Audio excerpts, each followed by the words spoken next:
Hello, আসসালামু আলাইকুম everyone. I hope তোমরা সকলে ভালো আছো। প্রতিদিনের মতো আজকেও তোমাদের সাথে আমি ছোট একটি ব্লগ শেয়ার করতে চলে আসলাম। গাইস, আজকে ঘুম থেকে উঠে ঘড়ির দিকে তাকালাম, দেখলাম প্রচণ্ড পরিমাণে লেট হয়ে গেছে। তো তাড়াহুড়ো করে উঠলাম, তাই আমি ভাবলাম ঝটপট করে আজকে কিছু রান্না করে ফেলবো। তাই আমি মুরগিটাকে বের করে ভিজিয়ে দিয়েছি। যেহেতু আজকে ঘুম থেকে উঠতে লেট হয়ে গেছে, তাই বেশি কিছু নাস্তার ঝামেলা করিনি।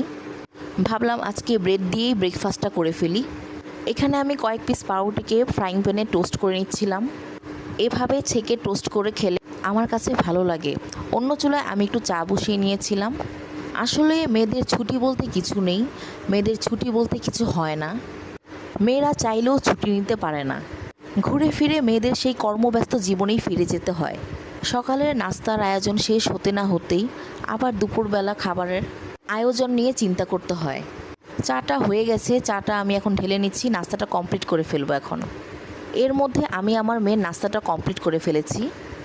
এখন আমি চলে আসলাম রান্নাঘরে। আমার কাজের খালা আগে থেকেই কিছু সবজি ধুয়ে কেটে পরিষ্কার করে নিয়েছিল। পেঁপে ভাজি করব ভাবছিলাম, সাদা করে পেঁপে ভাজিটি করে নিব।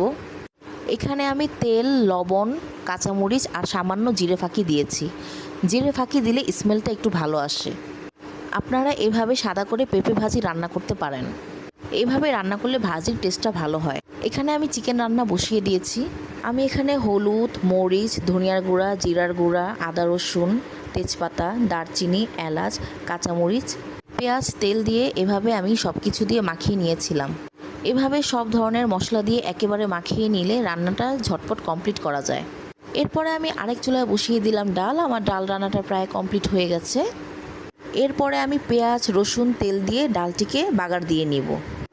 এই তো দেখুন, আজকের মতো আমার রান্নাবান্না শেষ। আমার আজকের মেনুতে ছিল পেঁপে ভাজি, এরপরে ছিল মুরগি ভুনা। আপনাদের হাতে সময় না থাকলে আমার মতো করে এভাবে চিকেনটাকে রান্না করে নিতে পারেন। এই তো সব শেষে ছিল ডাল। এই তো আজকে এগুলোই আমার লাঞ্চ আইটেম। সন্ধ্যার দিকে নাস্তা করলাম কালো জাম, বালুশা আর পাউরুটি দিয়ে। আমার বরাবরই কালো জাম খুবই পছন্দ। আমার কালো জাম খেতে খুব ভালো লাগে। পাউরুটি দিয়ে কালো জাম আমার বোন খুব পছন্দ করে। সবাই আমার পেজটিকে ফলো দিয়ে আমার পাশেই থাকুন।